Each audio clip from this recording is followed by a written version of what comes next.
안녕하세요. 서초구 인문학 9월 마지막 주 대학 강독 강의 일부를 시작하겠습니다. 지난 시간에 제가 제 수신, 제가가 수신에 있다는 대학 10장을 읽으면서 수신이 과연 무엇인가에 대해 깊이 생각해 봤습니다. 그래서 얻은 결론이 수신은 지식과 학문을 배우는 것과 떨어뜨려 생각할 수 없고 더구나 성신에서 대성, 대성에서 수신으로 바뀌는 과정에서 왜 몸을 닦는다는 뜻의 수신이라는 말을 쓰게 됐나 하는 것에 대해서도 말씀을 드렸는데요. 열심히 공부하기를 매일 방을 닦고 마당을 새로 쓰는 것처럼 매일매일 끊임없이 지속적으로 노력해야 한다는 의미를 담은 말이 곧 수신이다. 그리고 수신이 된 사람은 사물과 사람을 볼 때 장점과 단점과 같은 가치의 양면성을 한꺼번에 볼 수 있는데 이렇게 경물치지에 기반한 매일매일의 항상적인 수신이 실천돼야 정심과 성의 또한 이루어질 수가 있고 더 나아가 재가와 치국, 평천하의 원동력이 될 수 있다고 하겠습니다. 오늘은 이런 수신에 대한 이해를 바탕으로 재가와 치국의 관계가 나오는 대학 11장을 읽어보겠습니다. 먼저 전체 내용을 한번 쭉 보겠습니다.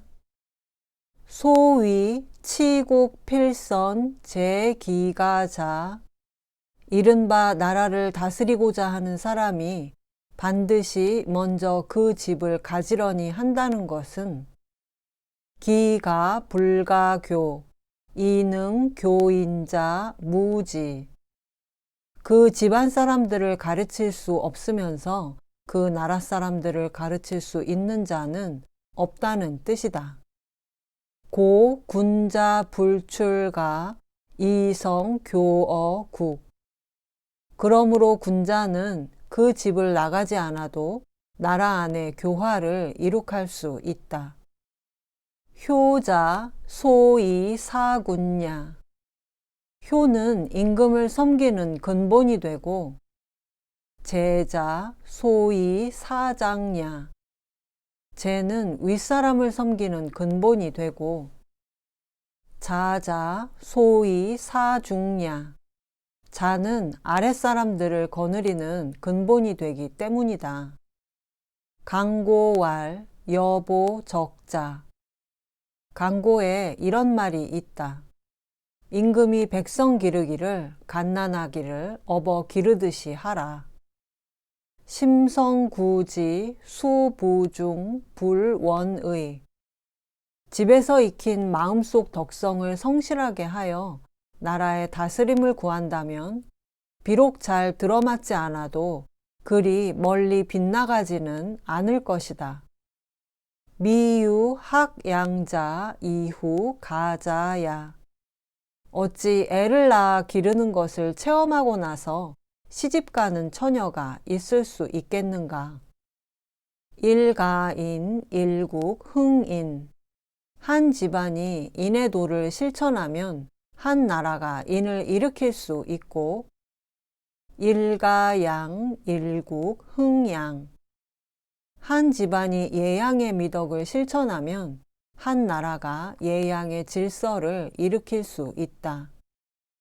일인 탐녀 일국 장난 한 사람의 군주가 탐악스럽게 이익을 추구하면 한 나라가 이익에만 눈이 어두워 어지럽게 된다.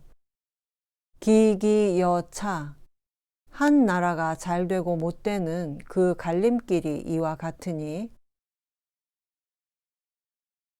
차위 일언 분사 이를 일컬어 한마디의 말이 나라를 뒤엎고 일인 정국 한 사람의 바른 정신이 나라를 안정시킨다고 하는 것이다. 사실 치국 필선 재기가 재가가 반드시 치국에 앞선다는 이 장의 주제는 12장과 13장까지 계속됩니다. 12장이 고치국제 재기가로 끝이 나고 13장이 차위 치국제 재기가로 끝이 나니까 의미상으로는 이 세 장을 하나의 장으로 묶어도 될 것 같은데 내용이 길다 보니까 도올 선생님께서 세 부분으로 나누신 것 같습니다. 12장, 13장까지 염두에 둔다면 치국이 제가에 있다는 2장 역시 다른 장들과 마찬가지로 처음과 끝이 같은 수미상관법으로 되어 있다고 할 수 있습니다. 대학 11장을 한 문장씩 자세히 보겠습니다. 소위 치국 필선 제기가자. 이른바 나라를 다스리고자 하는 사람이 반드시 먼저 그 집을 가지런히 한다는 것은 앞장의 문장들과는 다르게 필선이라는 말이 들어가 있습니다. 경물치지 성의정심 수신까지는 내면의 영역에 해당하지만 제가부터 치국과 평천하까지는 실무적 영역에 해당한다고 볼 수 있는데 8조목의 내용들이 반드시 순서대로 이루어져야 하는 것은 아니라고 말씀드렸지만 그래도 제가와 치국, 평천하는 작은 단위 집단에서 쌓은 경험을 큰 단위 집단에 적용하는 단계성을 말하기 위해서 치국에 있어서는 반드시 제가가 먼저 이루어져야 한다고 강조하고 있습니다. 기가 불가교, 이능 교인자 무지. 그 집안 사람들을 가르칠 수 없으면서 그 나라 사람들을 가르칠 수 있는 자는 없다는 뜻이다. 여기서 교는 가르쳐서 좋은 방향으로 이끄는 교화로 해석하는데요. 자기 가정 혹은 가문에 속하는 사람들을 먼저 교화시키지 못하면서 다른 사람들, 타인을 교화시킬 수 있는 사람은 없다. 이렇게 단정적으로 말하고 있습니다. 여기서 다른 사람들을 나라 사람들이라고 한 것은 다음 문장과 연결해서 그렇게 번역한 겁니다.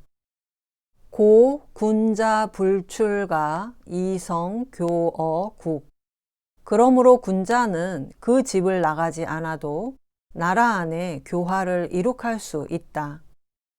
군자는 집을 나가지 않아도 나라 안의 문제를 다 파악할 수 있다는 이 구절과 비슷한 말이 다른 고전에도 종종 나옵니다.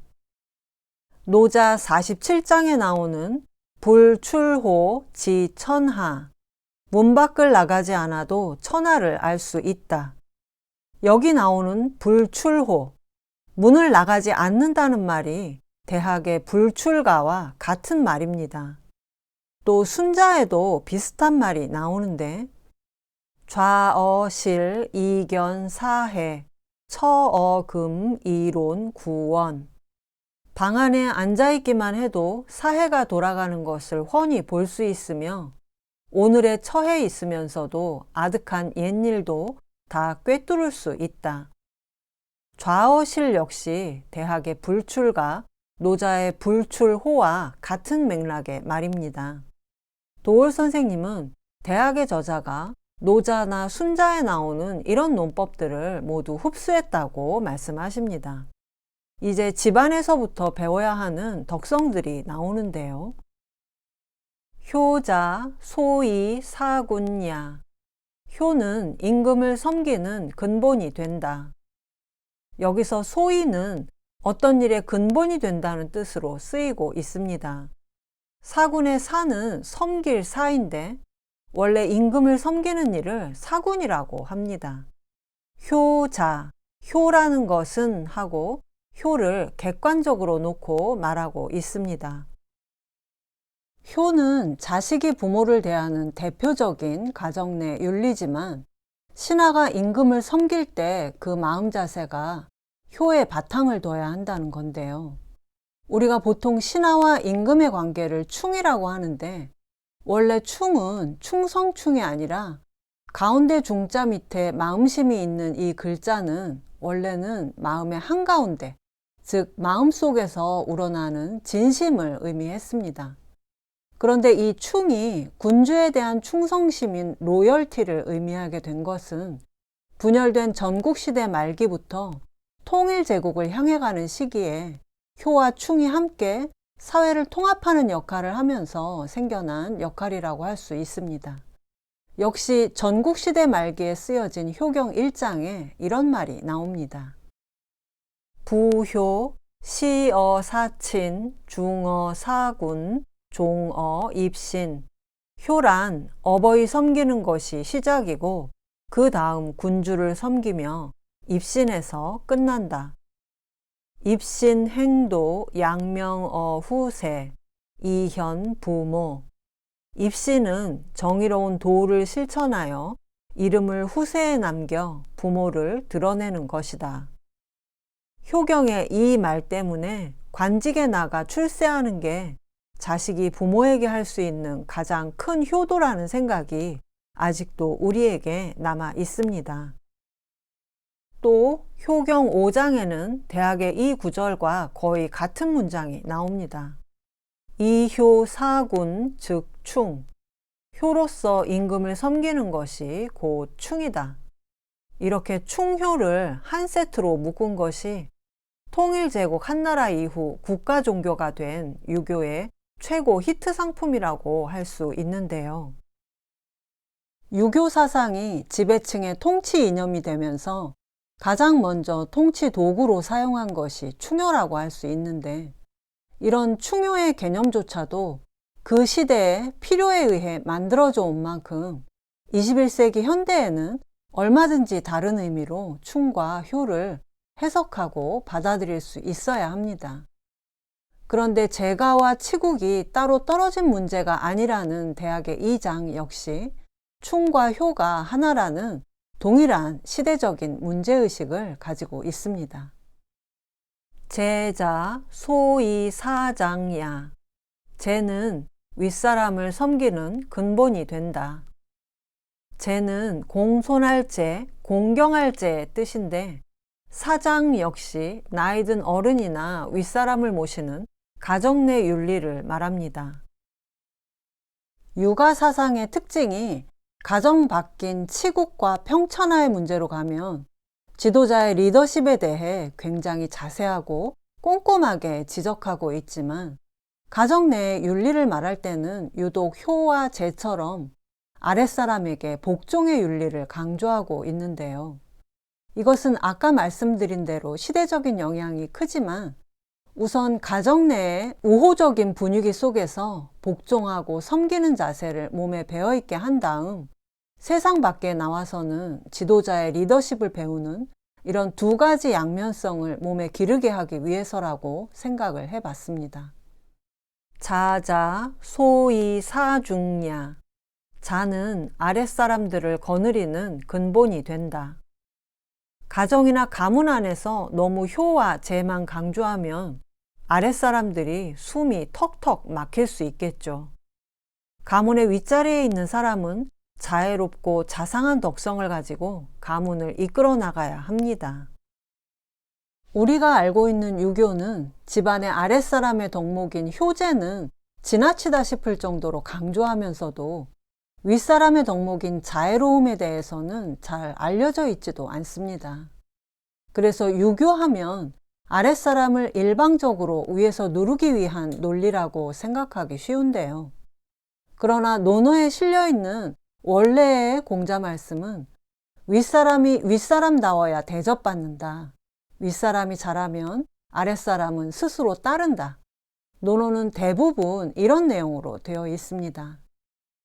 그래서 도올 선생님도 충효의 문제에서 가장 중요한 것은 아랫사람이 효제를 안 하는 게 문제가 아니라 효제하고픈 어른이 없다는 게 더 큰 문제라고 말씀하셨는데요. 따라서 집안을 다스리는 제가의 리더십에서 가장 중요한 것은 몸소 효제를 실천하면서도 아랫사람들에게 자애로움을 베푸는 것이 가장 중요하다고 할 수 있습니다. 이렇게 제가를 해서 가정이나 가문 전체에 효성스럽고 공손하고 자애로움이 넘치게 되면 그런 집안이 바로 가지런하게 되는 제가가 잘 이루어지는 거라고 할 수 있습니다. 그리고 이렇게 제가를 잘 이룬 사람은 나랏일을 해도 잘 할 것이다. 이것은 좀 과장되기는 했어도 지금의 우리도 충분히 이해할 수 있는 일리가 있는 논술입니다. 오늘 1부는 여기까지 하고 좀 일찍 끝내겠습니다. 제가 지난 석 달 동안 앞만 보고 달리다 보니까 대학의 마지막 17장까지가 얼마 안 남았습니다. 그런데 매주 한 장씩 읽어나가다 보니까 한 주에 다룬 내용이 제법 많아서 깊이 생각하지 않고 넘어간 부분도 꽤 있었습니다. 그래서 앞으로는 좀 더 꼼꼼하게 내용을 짚어나가려고 하는데, 구독자분들도 20분이 넘는 영상을 보는 게 쉽지 않으실 것 같아서 내용을 좀 짧게 끊어서 가려고 합니다. 짧은 영상이 보기 더 편하실 거고, 저도 연말까지 돼 있는 강의 스케줄에 맞춰서 더 꼼꼼하게 대학의 내용을 전해드릴 수 있을 것 같습니다. 그동안 진도 나가는데 급급했다면 앞으로는 좀 더 찬찬히 들여다보면서 임팩트 있게 심화학습을 준비해 보겠습니다. 그럼 대학 11장의 내용을 오늘 읽은 부분까지 다시 읽으면서 내용을 음미해 보시기 바랍니다. 저는 2부에서 다시 뵙겠습니다. 소위 치국필선 제기가자, 이른바 나라를 다스리고자 하는 사람이 반드시 먼저 그 집을 가지런히 한다는 것은 기가 불가교, 이능 교인자 무지, 그 집안 사람들을 가르칠 수 없으면서 그 나라 사람들을 가르칠 수 있는 자는 없다는 뜻이다. 고 군자 불출가 이성 교어 국. 그러므로 군자는 그 집을 나가지 않아도 나라 안에 교화를 이룩할 수 있다. 효자 소이 사군냐. 효는 임금을 섬기는 근본이 되고, 제자 소이 사장냐. 제는 윗사람을 섬기는 근본이 되고, 자자 소이 사중냐. 자는 아랫사람들을 거느리는 근본이 되기 때문이다.